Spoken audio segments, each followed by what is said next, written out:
Voici certains points qu'il est bon de connaître sur le théorème de Pythagore.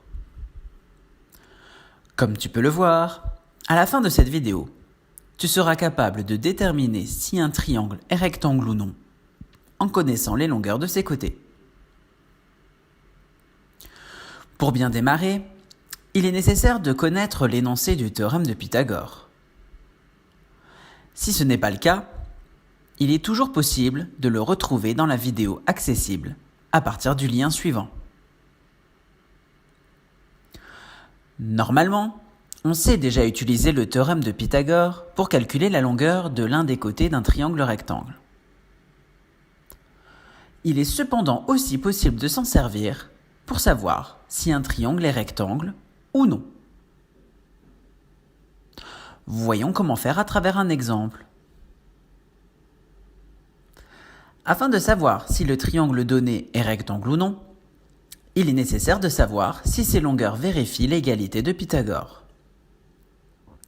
Démarrons donc en écrivant l'égalité correspondante.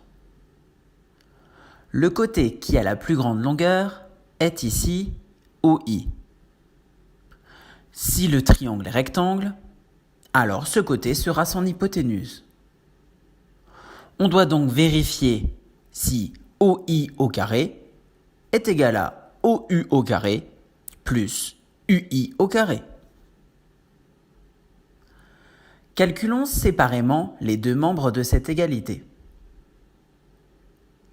D'un côté, OI au carré est égal à 13 au carré, c'est-à-dire 169. D'un autre côté, OU au carré plus UI au carré est égal à 5 au carré plus 12 au carré, ce qui donne au final aussi 169. L'égalité de Pythagore est ainsi vérifiée, ce qui signifie que le triangle OUI est rectangle en U. Et si maintenant c'était à ton tour d'essayer ? Réponds aux questions suivantes le plus vite possible dans le temps imparti. Si besoin, tu peux faire pause avant que la réponse ne s'affiche. Voici donc la première question.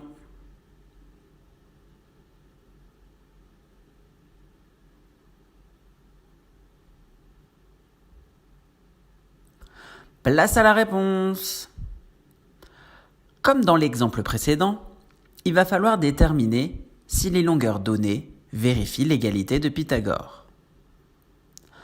La longueur la plus grande étant TI, l'égalité à vérifier est TI au carré est égal à TR au carré plus RI au carré. D'un côté, TI au carré est égal à 49. D'un autre côté, TR au carré plus RI au carré est égal à 56,25. L'égalité de Pythagore n'est ici pas vérifiée, ce qui signifie que le triangle TRI n'est pas rectangle. Et voici la deuxième question.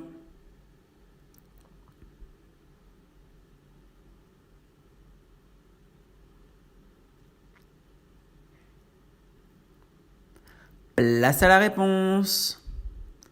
Pour qu'un parallélogramme soit un rectangle, il faut montrer qu'il possède un angle droit. Pour cela, on peut montrer que le triangle RET est rectangle en R, en vérifiant l'égalité de Pythagore correspondante. Ici, il est très facile de montrer que 5 au carré est égal à 3 au carré plus 4 au carré.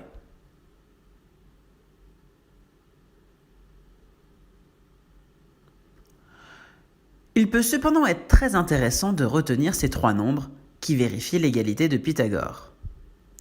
3, 4 et 5 forment ce qu'on appelle un triplet pythagoricien. Il ne faudra donc pas être surpris de les retrouver fréquemment dans des exercices utilisant le théorème de Pythagore. Ça y est, te voilà normalement prêt pour le travail qui t'attend en classe. Mais n'hésite pas à revoir cette vidéo autant de fois que tu en auras besoin.